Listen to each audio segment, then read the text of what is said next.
Me llamo Romina Gallardo, cursé la materia en el primer cuatrimestre de 2019 en la modalidad virtual con el profesor Lucero y el tema que elegí lo denominé la cultura del deslinde, la educación le corresponde a la familia o a la escuela. Para abordar el tema entonces, en primer lugar, conceptualicé deslindar. Y después, a partir de la perspectiva de análisis de la práctica pedagógica que plantea Degli Innocenti,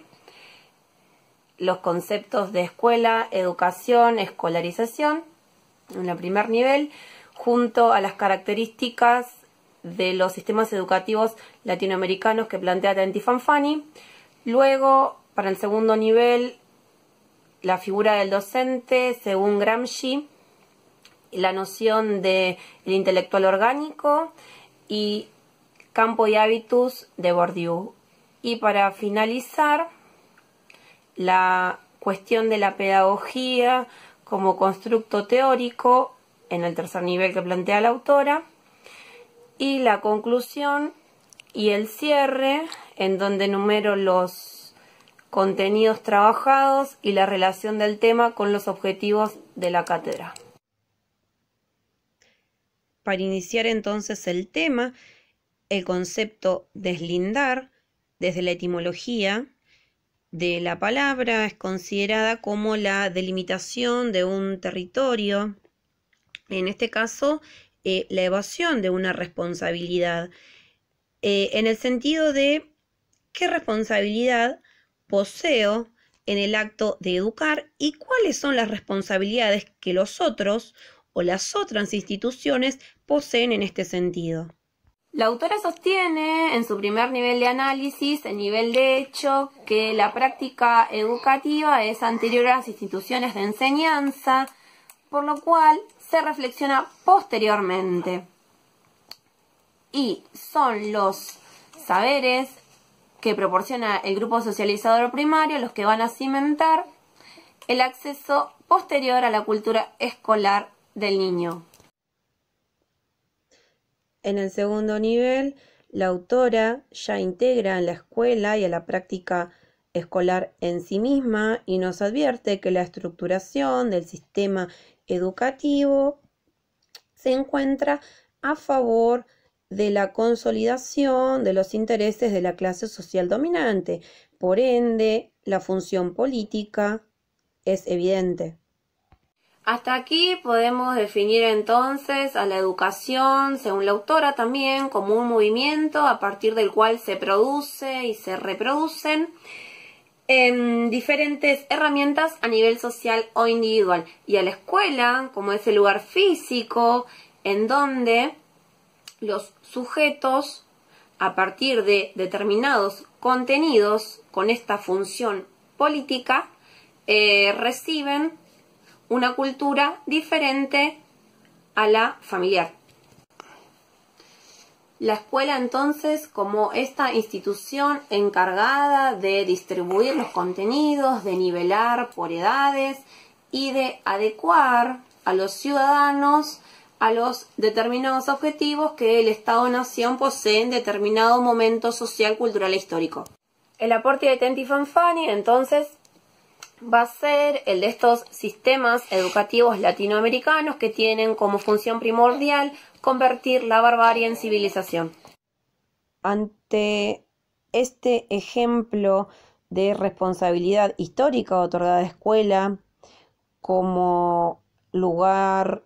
disciplinante de las masas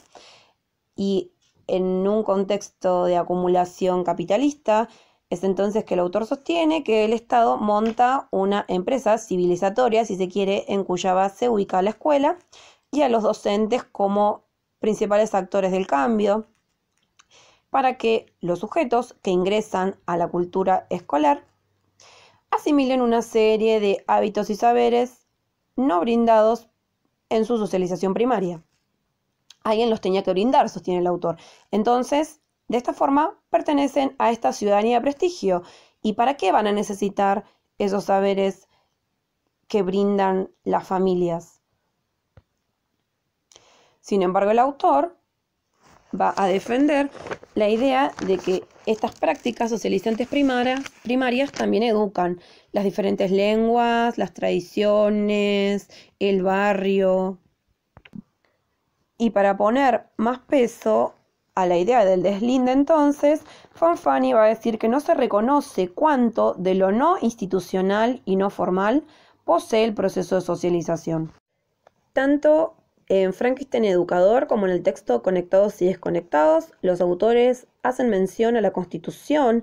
de estos cuerpos dóciles y útiles orientados en beneficio del sistema neoliberal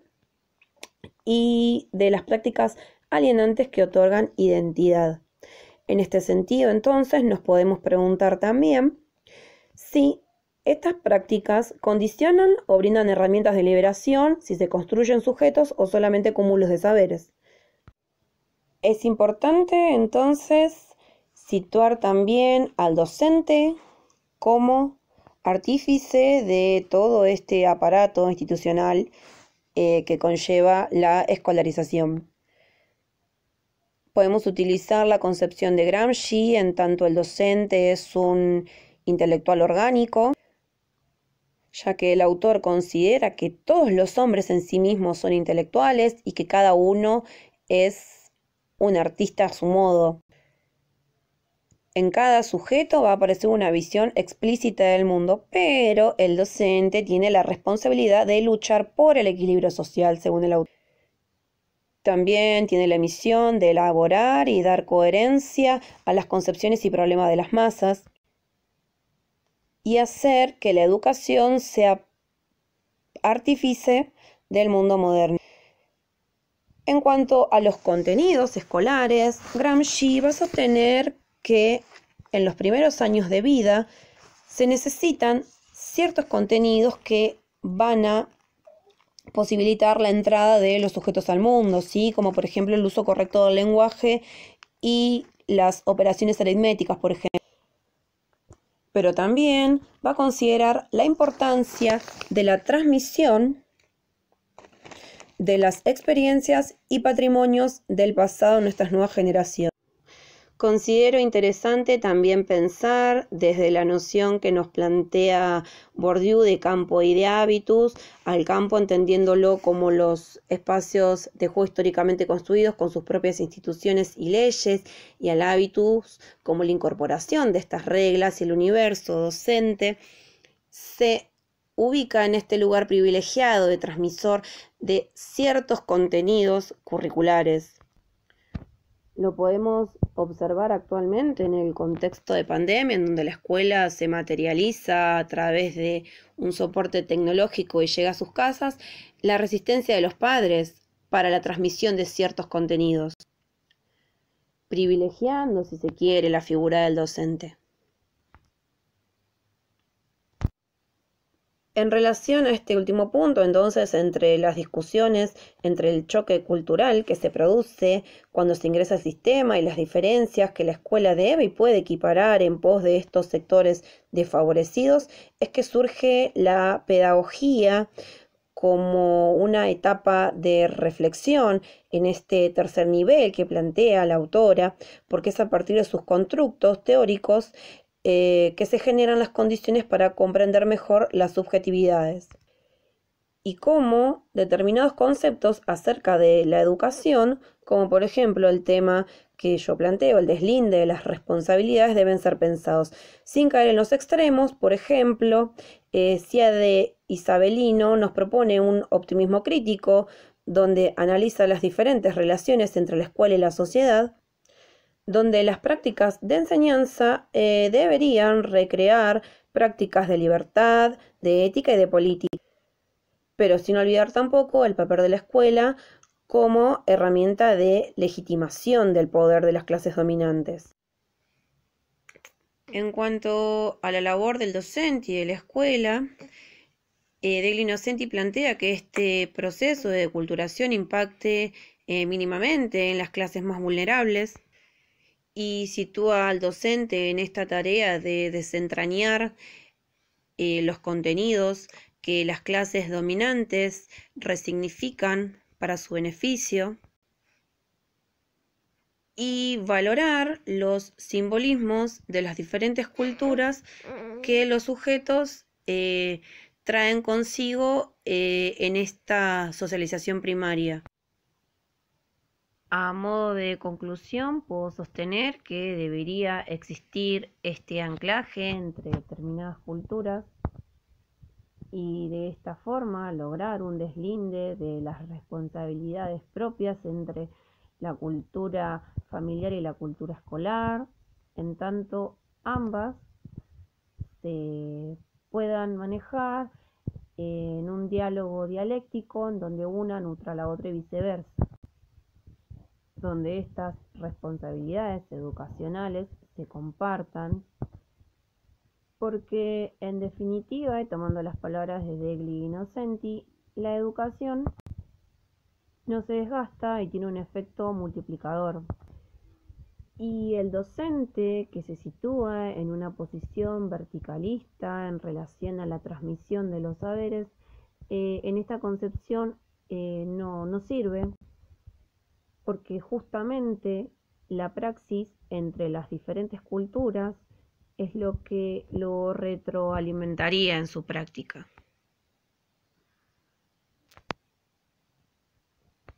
Y para terminar de cerrar con la idea del deslinde de la responsabilidad entre la familia y la escuela, voy a citar a Fanfani, quien sostiene que ni la salud ni la educación se compran como un par de zapatos. Es una tarea compartida entre los sujetos, la familia, la escuela, los medios de comunicación.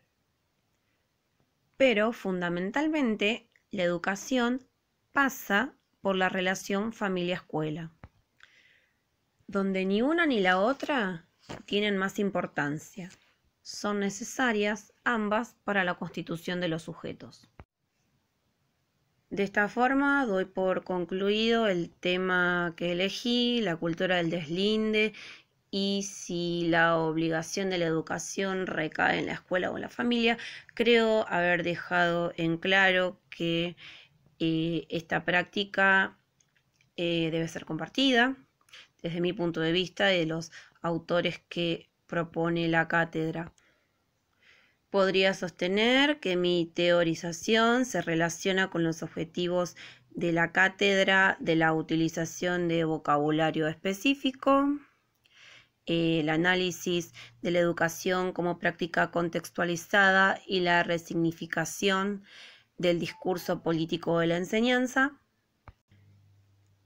Y los conceptos utilizados fueron los de pedagogía, desnaturalización, prácticas sociales, escuela, escolarización, educación, socialización primaria, identidad, alienación, sistema educativo, campo, hábitus, optimismo crítico, intelectual orgánico, contenidos necesarios, currículum, neoliberalismo y capitalismo, entre otros.